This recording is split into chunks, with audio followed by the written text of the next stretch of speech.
Dires Narkoba Polda Bali menangkap seorang kurir narkoba dengan barang bukti 726 butir ekstasi yang mirip bentuknya dengan boneka pinguin.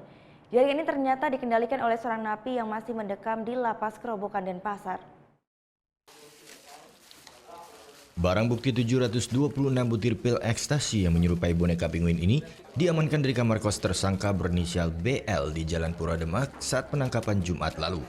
Ratusan pil ekstasi ini berasal dari Surabaya dan rencananya akan diedarkan di sejumlah tempat hiburan malam Pulau Dewata. Harga per butir pil ekstasi ini mencapai Rp500.000. Bentuknya didesain mirip boneka pinguin untuk menarik minat konsumen. Dari hasil pemeriksaan tersangka, peredaran pil ekstasi ini ternyata dikendalikan seorang narapidana berinisial F yang masih mendekam di Lapas Kerobokan Denpasar.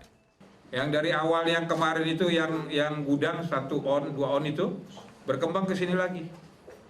Ya, tetap dari LP Kerobokan.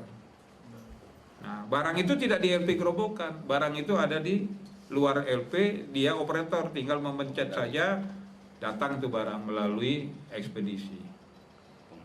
Direktur Narkoba Polda Bali menyerahkan proses pemeriksaan napi tersebut kepada pihak Lapas Kerobokan. Tersangka yang sudah 3 kali menjadi kurir napi tersebut mengaku tak punya pilihan lain untuk membayar hutang kepada yang bersangkutan. Dibayar berapa nih? Saya belum ada bayaran. Belum ada bayaran? Sudah berapa lama nih? Udah 3 kali masih belum dapat uang. Saya cuma punya utang piutang aja. Utang piutang? Akibat perbuatannya, tersangka terancam hukuman 20 tahun penjara karena melanggar pasal 112 ayat 2 Undang-Undang Nomor 35 Tahun 2009 tentang narkotika. Muhammad Hasanuddin melaporkan untuk NET.